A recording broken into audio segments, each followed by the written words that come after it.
decía, 13 minutos de pasados del mediodía, vamos a ir a la comunicación telefónica, vamos a ir al testimonio de un compañero, un amigo de la casa, el profesor José Castelo, el titular, el referente de la Fundación Prometeo, alguien a quien habitualmente es fuente de consulta, particularmente a él no le gusta hablar de encuestas y de verdad que reconozco que trabaja con mayor profundidad, con mayor seriedad, habla de trabajos, de estudios en profundidad para conocer medianamente para tener medianamente un termómetro, conocer medianamente la opinión, las necesidades o las demandas de nuestra sociedad en determinados momentos, en determinadas coyunturas.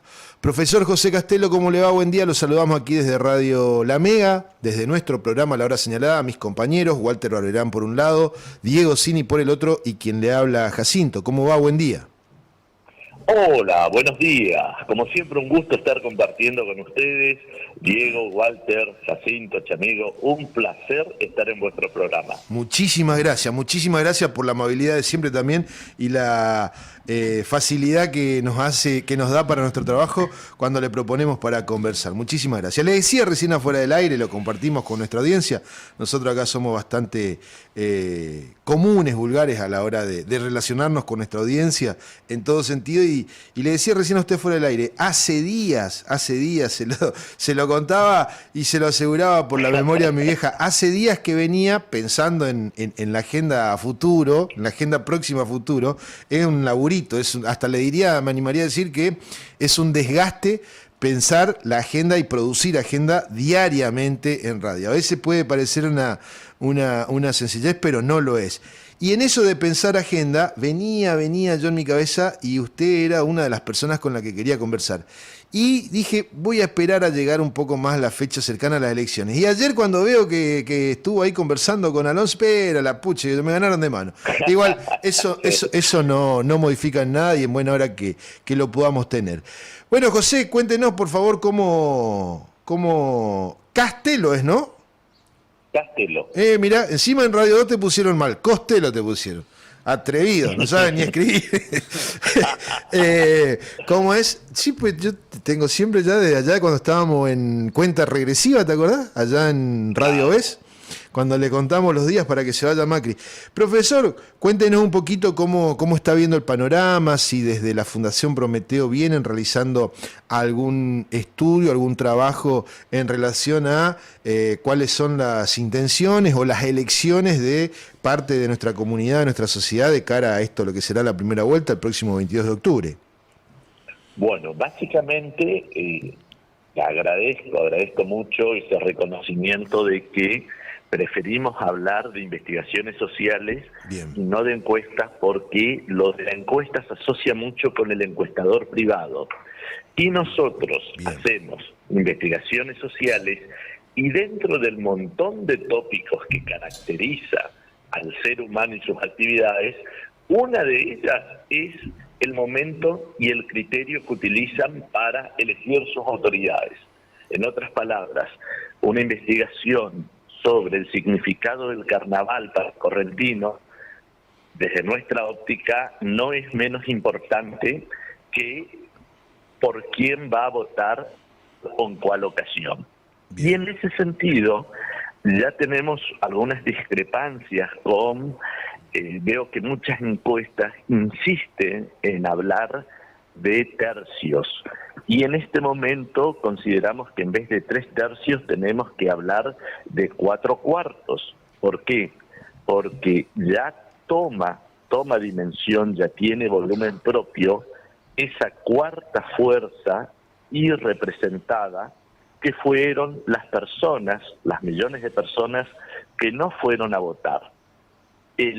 Sin considerar esos 5 millones de personas, estaríamos diciendo que los 3/3 originales tienen el techo muy cerca. ¿Por qué? Porque la gente que lo votó tiene una conformación inelástica. Es muy poco probable que alguien de Bregman vaya a votarlo a Milei o a Bullrich. entonces tenemos que salir a buscar fuera de la pecera. Y ahí cuando nos ponemos a investigar, más que nada, más que en cuantitativos, es para cualitativos, es decir, los focus group. En los cuanti, cuando van surgiendo, y usted por quién votó o por quién va a votar, y te dicen, no, yo no voy a votar, ahí venga para acá, los invitamos a participar de los quali. Y en los focus van saliendo, y es una fuerza muy representativa que tiene diferentes motivaciones, pero que en línea general se puede decir que en caso de que se decidiera, en caso que los vuelvan a enamorar, que los vuelvan a seducir en la acepción más castiza de la palabra, sí, podemos decir que ese grupo no va a ser en forma proporcional, no se va a ir en forma proporcional a las tres fuerzas más representativas, sino que va a ser en una forma poco proporcional que va a terminar beneficiando al candidato Sergio Massa. ¿Por qué? Por origen. La fuerza que más perdió votos, la segunda que más perdió votos, fue el peronismo, dado que sin duda la gran perdedora es Juntos por el Cambio. Juntos por el Cambio se va a tener que replantear desde sus bases su nivel de representatividad. En cambio, el peronismo podemos decir que ha perdido votos,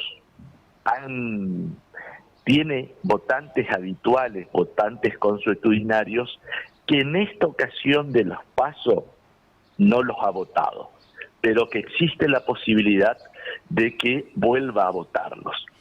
Y ahí va a pasar mucho por el mensaje, por la comunicación y fundamentalmente por las medidas concretas que en buena parte ya se están tomando.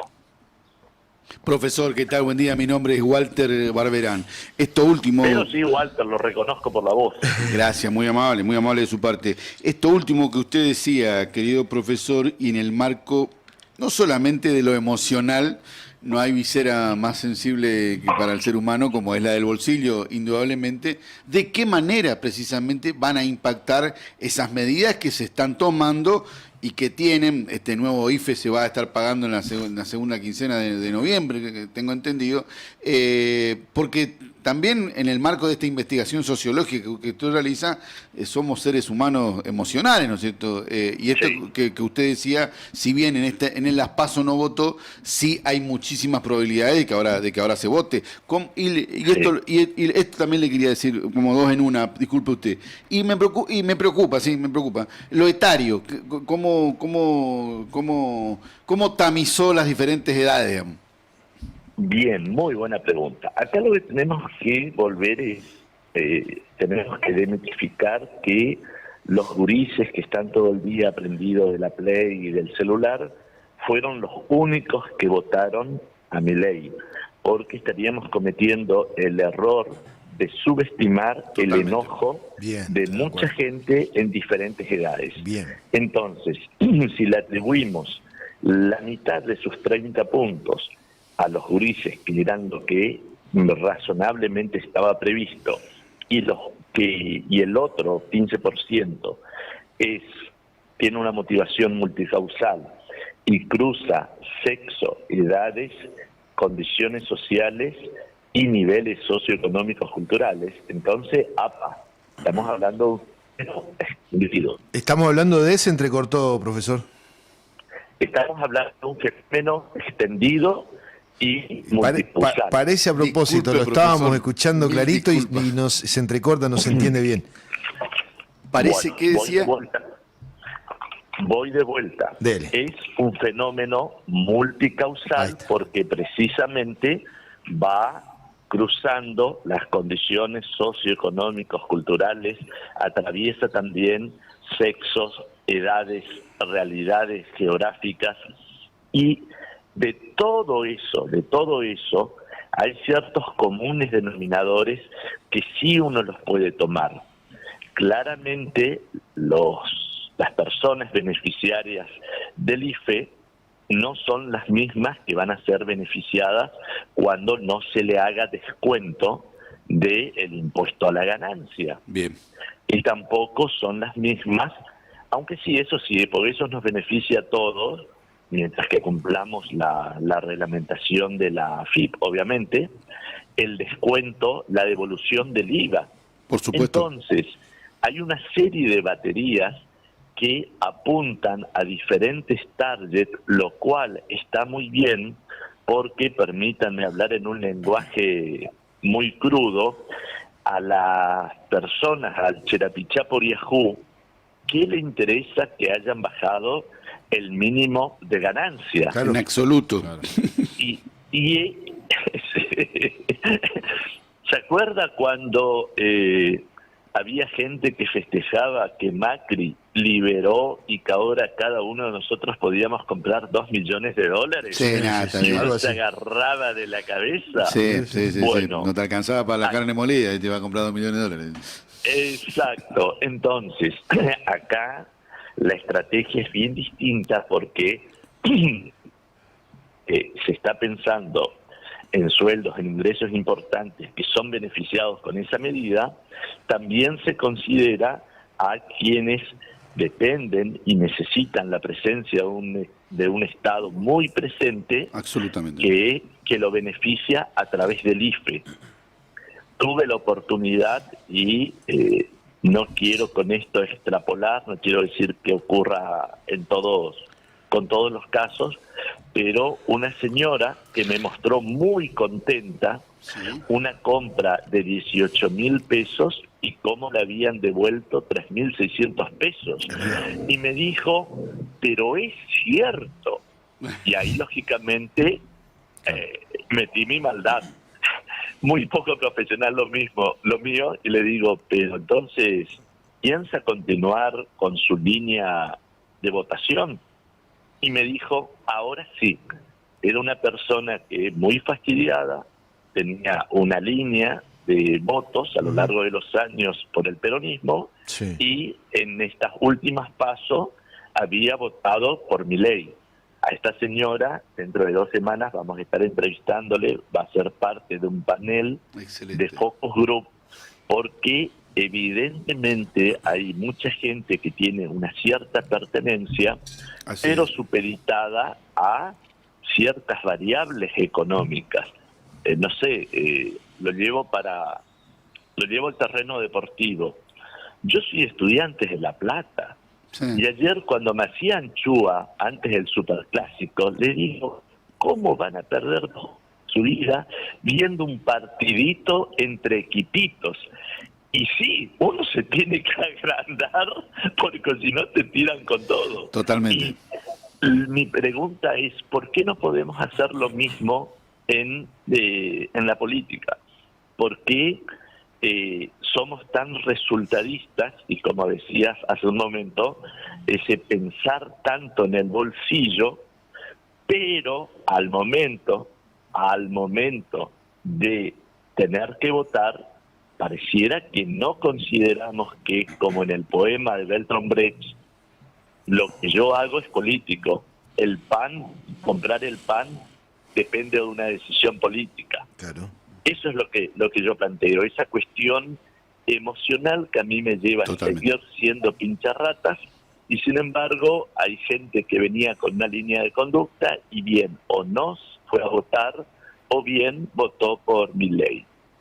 Algunos autores están hablando del voto berrinche. Me pareció muy simpático. Está bien. Es como cuando un nene de 3 años te hace... ¿Hola? Sí, lo estamos escuchando. Perdón. Es como cuando un nene de 3 años te hace un berrinche que no le gusta nada, y después, cuando entre Timoteo se da cuenta cómo viene la mano, bueno, afloja. Ahí afloja. Bueno, yo creo que mucha gente que hizo el voto berrinche dijo, la pucha, yo quería expresar mi enojo, mi desagrado con la actual gestión, pero no pensé que iba a estar colaborando a hacer masa crítica a una persona que, mire, yo no quiero que nadie de su amplia audiencia, que sea profesional del derecho, me haga una denuncia por usurpación de títulos y honores, porque no soy profesional en el área de la salud mental. Pero mirándole a ese señor Milei, y bueno, da la sensación de que pesa todo el ribotril que le dieron. ¿Vieron el lenguaje no verbal? La carita que ponía. Sí. Trabajó no sacar su ira, que es tan común en él. Yo calculo que habrá estado cerca del infarto, porque esa represión que trabajó anoche, las caras, es tal cual lo que decís, se le brotaban por favor, qué desquiciado está ese tipo. Sí, está desquiciado. Esa es la palabra. Y si nos denuncian a los dos. Sí, no. Quédate tranquilo que si es por denuncia estábamos represos nosotros de esta altura. Si es por lo que decimos. Diego. José, muy buenos días. Diego Cini te saluda.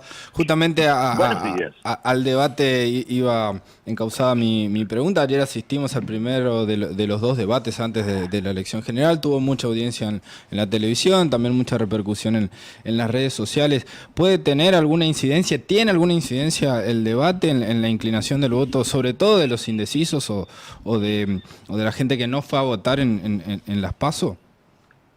La respuesta, y eso está estudiado, es no. Esto es una suerte de ejercicio del ego donde convencemos a los propios. Es muy, muy difícil que alguien haya dicho, repámpanos, la línea argumental tan racional de los 5 expositores me llevaron a cambiar mi voto. No, eso no existe.